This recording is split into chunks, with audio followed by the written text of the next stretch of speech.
দেখো দেখো ভাগ্যবতী, এই হচ্ছে কলিযুগের ছেলেরা। এই তো কলিযুগের ছেলে।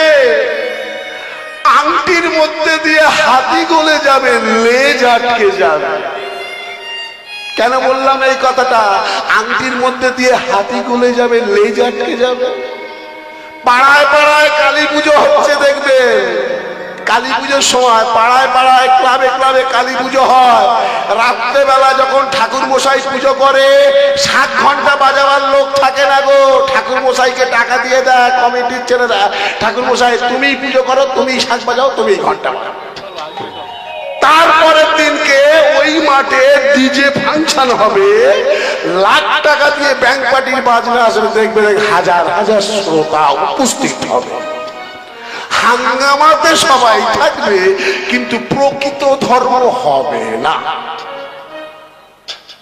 সৌভাগ্যবতী, এই তোমার সন্তান সেই পুণ্ডরীক, যাকে ছোট ছোট থেকে তুমি আদর যত্নে স্নেহ করে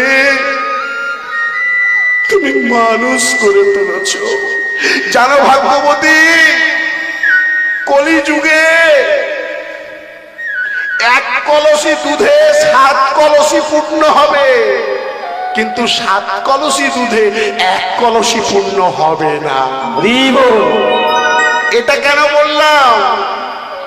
ও মায়েরা, একটা কলসি মানে কলিযুগের একটা মা, মাতৃত্ব হৃদয় ভাণ্ড। একটা মা 6টা 7টা 8টা 10টা ছেলেকেও মানুষ করেছে, এমনও মা আছে এখনো। কিন্তু ওই 6টা 7টা ছেলে যখন বড় হবে, ইনকাম করতে শিখবে, তখন ওই বৃদ্ধ পিতা মাতা তাদের কাছে বোঝা হয়ে যাবে। জানো ভাগ্যবতী, কলিযুগে 1 কলসি দুধে 7 কলসি পূর্ণ হবে, 7 কলসি দুধে 1 কলসি পূর্ণ হবে না। চলো আমরা বেরিয়ে পড়ি, চলো। ভজন সাধন করতে গেলে সকাল সকাল বেরিয়ে যেতে হয়, বেলাতে ভজন সাধন হয় না। বুড়ো বয়সে দাঁত পড়ে যাবে, হরিবোল বলতে পারবে না, হবিবোল হবিবোল বলবে, সময় আর তুমি পেলে না।